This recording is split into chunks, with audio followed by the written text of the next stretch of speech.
شوبک کے قلعے میں صلیبیوں کی اہم شخصیتوں اور کمانڈروں کی کانفرنس بیٹھی ہوئی تھی۔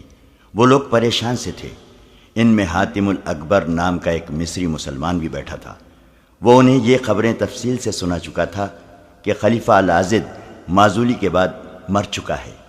مصر اب بغداد کے خلیفہ کے تحت آ گیا ہے اور صلیبیوں کا وفادار مسلمان نائب سالار رجب پر اسرار طریقے سے مارا جا چکا ہے۔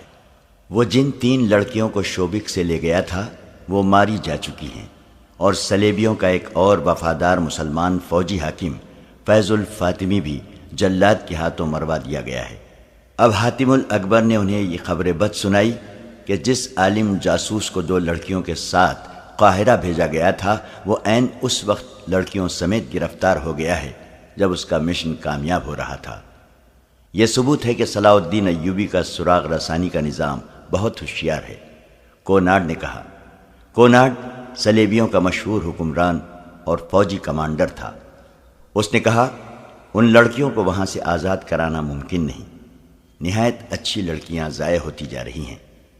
صلیب کی خاطر ہمیں یہ قربانی دینی پڑے گی۔ صلیبیوں کے ایک اور بادشاہ اور فوجی کمانڈر گے اف لوزنیانان نے کہا، ہمیں بھی مرنا ہے۔ ہمارے جو آدمی پکڑے گئے ہیں انہیں بھول جاؤ، ان کی جگہ اور آدمی بھیجو۔ یہ 2 لڑکیاں کہاں سے آئی تھیں؟ اس نے پوچھا۔ اور وہ 3 لڑکیوں کون تھیں جو رجب کے ساتھ ماری گئی تھی؟ ان میں 2 عیسائی تھیں۔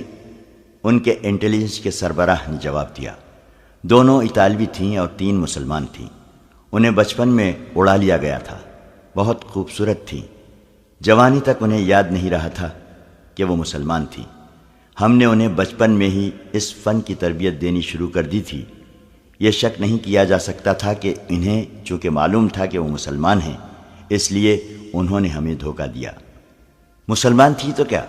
کوناڈ نے کہا، اور حاتم الاکبر کی طرف اشارہ کر کے کہا، ہمارا پیارا دوست حاتم بھی تو مسلمان ہے، کیا اسے اپنے مذہب کا پاس نہیں؟ اس نے شراب کا گلاس حاتم کے ہاتھ میں دے کر کہا، حاتم جانتا ہے کہ صلاح الدین ایوبی مصر کو غلامی کی زنجیروں میں جکڑنا چاہتا ہے اور وہ اسلام کے نام پر کھیل رہا ہے۔ ہم مصر کو آزاد کرانا چاہتے ہیں۔ اس کا طریقہ یہی ہے کہ سلطان صلاح الدین ایوبی کو مصر میں چین سے بیٹھنے نہ دیا جائے۔ حاتم الاکبر صلیبیوں کی شراب میں بدمست اس کی تائید میں سر ہلا رہا تھا۔ اس نے کہا، میں اب وہاں ایسا انتظام کروں گا کہ آپ کا کوئی آدمی وہاں پکڑا نہیں جائے گا۔ اگر ہم مصر میں یہ زمین دوز گڑبڑ جاری نہ رکھتے تو صلاح الدین ہم پر کبھی کا حملہ کر چکا ہوتا۔ ایک صلیبی کمانڈر نے کہا، یہ ہماری کامیابی ہے کہ ہم اس کی طاقت اس کے اپنے آدمیوں پر ضائع کر رہے ہیں۔ کیا اس کے اور علی بن سفیان کے خاتمے کا ابھی کوئی انتظام نہیں ہوا؟ کوناڈ نے پوچھا۔ کئی بار ہو چکا ہے، انٹیلیجنس کے سربراہ نے کہا، لیکن کامیابی نہیں ہوئی۔ ناکامی کی وجہ یہ ہے کہ دونوں پتھر قسم کے انسان ہیں، نہ شراب پیتے ہیں نہ عورت کو پسند کرتے ہیں، اس لیے نہ انہیں شراب میں کچھ دیا جا سکتا ہے نہ عورت کے ہاتھوں مروایا جا سکتا ہے۔ اب کامیابی کی توقع ہے۔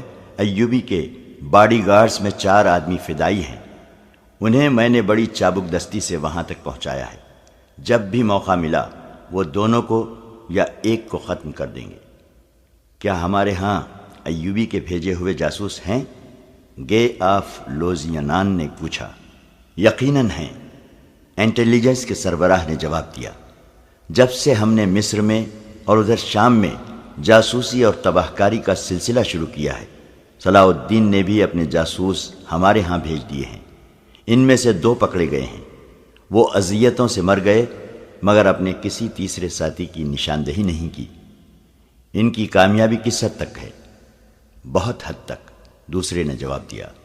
کرک میں ہماری رصدگاہ کو جو آگ لگی تھی، جس میں آدھی رسد جل گئی اور 11 گھوڑے زندہ جل گئے تھے، وہ ایوبی کے تباہ کار جاسوسوں کا کام تھا۔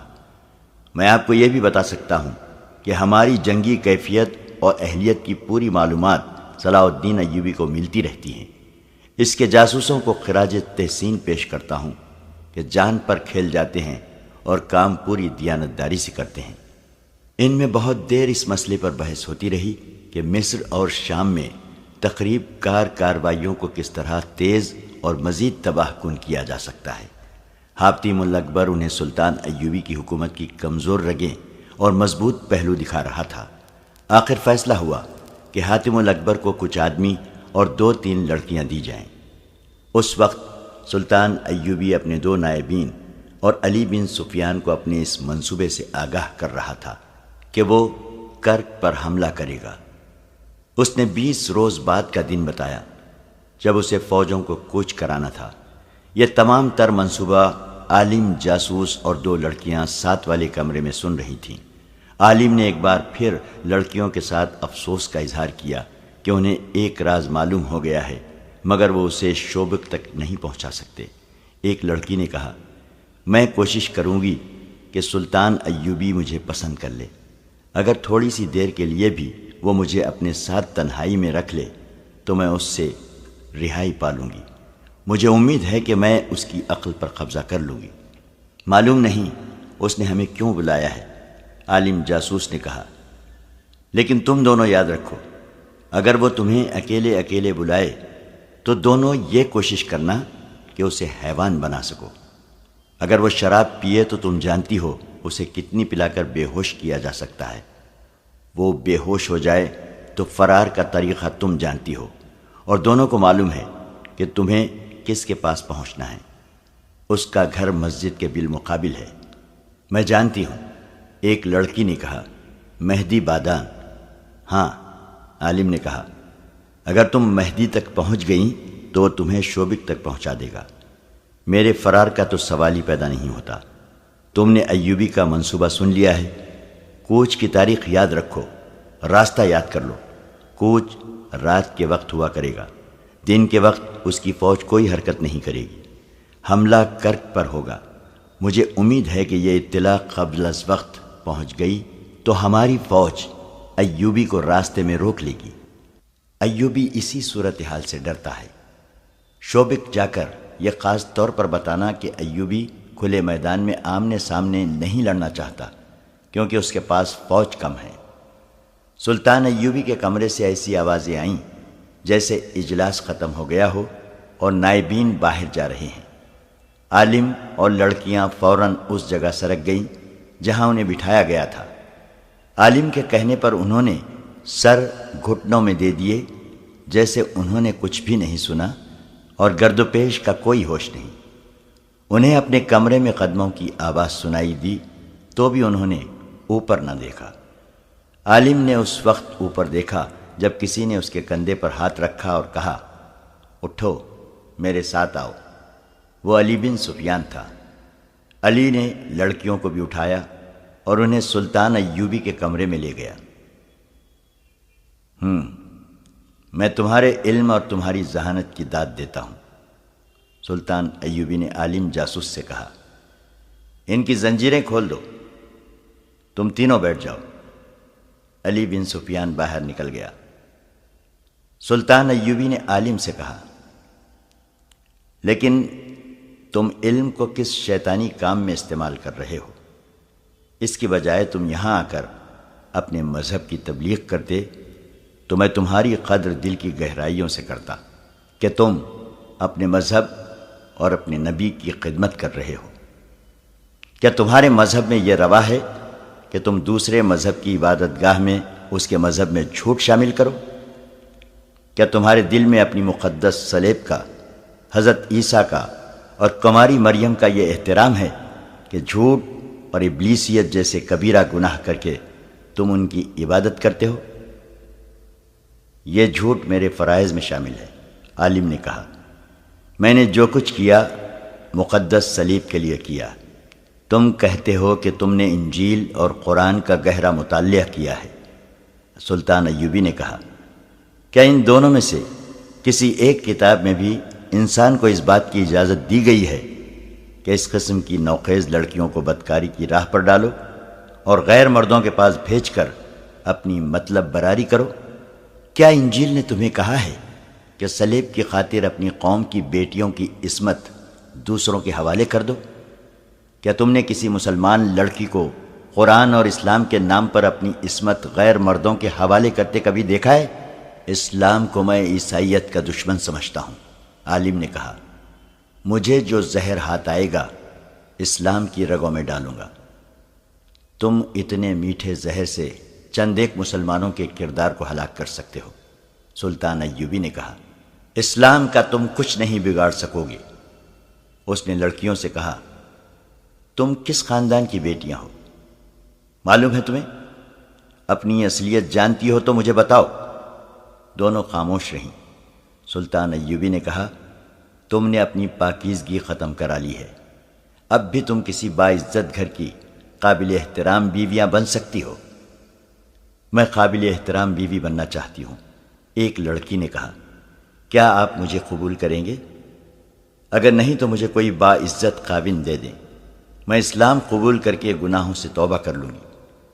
سلطان ایوبی مسکرایا اور ذرا سوچ کر کہا، میں نہیں چاہتا کہ اس عالم کا علم جلاد کی تلوار سے خون میں ڈوب جائے، اور میں نہیں چاہتا کہ تم دونوں کی جوانی اور حسن میرے قید خانے میں گلتا سڑتا رہے۔ سنو لڑکی، تم اگر واقعی گناہوں سے توبہ کرنا چاہتی ہو تو میں تمہیں تمہارے ملک میں بھیج دیتا ہوں، لیکن وہ ملک تمہارا نہیں، ہمارا ہے۔ میں ایک نہ ایک دن اپنا ملک تمہارے بادشاہوں سے لے لوں گا۔ تم جاؤ اور کسی کی بیوی بن جاؤ، میں تم تینوں کو رہا کرتا ہوں۔ تینوں یوں بت کے جیسے انہیں سوئیاں چبو دی گئی ہوں۔ اتنے میں علی بن سفیان لوہار کے ساتھ کمرے میں آیا اور تینوں کی زنجیریں کھول دی گئیں۔ سلطان نے کہا، علی، میں نے انہیں رہا کر دیا ہے۔ علی بن سفیان کا رد عمل بھی وہی تھا۔ وہ کتنی ہی دیر سلطان ایوبی کے منہ کی طرف دیکھتا رہا۔ سلطان نے کہا، انہیں 3 اونٹ دو اور 4 مسلح محافظ ساتھ بھیج دو، جو گھوڑ سوار ہوں، نہایت ذہین اور دلیر محافظ، جو انہیں شوبک کے قلعے میں چھوڑ کر واپس آ جائیں۔ راستے کے لیے سامان ساتھ دو اور آج ہی انہیں روانہ کر دو۔ اس نے عالم سے کہا، وہاں جا کر یہ غلط فہمی نہ پھیلا دینا کہ صلاح الدین ایوبی جاسوسوں کو بخش دیا کرتا ہے۔ میں انہیں دانے کی طرح چکی میں پیس پیس کر مارا کرتا ہوں۔ تمہیں صرف اس لیے رہا کر رہا ہوں کہ تم عالم ہو۔ تمہیں موقع دے رہا ہوں کہ علم کا روشن پہلو دیکھو۔ تمہاری نجات اسی میں ہے۔ سورج ابھی غروب نہیں ہوا تھا جب انہیں اونٹوں پر سوار کر کے 4 محافظوں کے ساتھ روانہ کر دیا گیا۔ محافظ خاص طور پر منتخب کیے گئے تھے۔ اس انتخاب کی 2 وجوہات تھیں۔ ایک یہ کہ راستے میں ڈاکوؤں کا خطرہ تھا، دوسری وجہ یہ کہ انہیں صلیبی کمانڈروں کے سامنے جانا تھا۔ وہ خوبرو اور وجیح تھے۔ اونٹ اور گھوڑے بھی نہایت اچھی قسم کے بھیجے گئے تھے، مگر سب حیران تھے کہ سلطان ایوبی نے یہ فیاضی کیوں کی۔ دشمن کو بخش دینا اس کا شیوا نہیں تھا۔ علی بن سفیان نے اس سے پوچھا تو اس نے اتنا ہی کہا، علی، میں نے تمہیں کہا تھا کہ میں ایک جوا کھیلنا چاہتا ہوں۔ اگر میں بازی ہار گیا تو صرف اتنا ہی نقصان ہوگا جو میں پہلے ہی اٹھا چکا ہوں، کہ دشمن کے 3 جاسوس میرے ہاتھ سے نکل گئے ہیں۔ اس سے زیادہ کوئی نقصان نہیں ہوگا۔ علی بن سفیان نے اس جوے کی وضاحت چاہی، لیکن سلطان ایوبی نے اسی بات پر بات ختم کر دی کہ وقت آنے پر بتاؤں گا۔ باقی سب تو حیران تھے، مگر رہا ہونے والے خوشی سے باولے ہوئے جا رہے تھے۔ خوشی صرف رہائی کی نہیں تھی، اصل خوشی اس راز کی تھی جو وہ اپنے ساتھ لے جا رہے تھے۔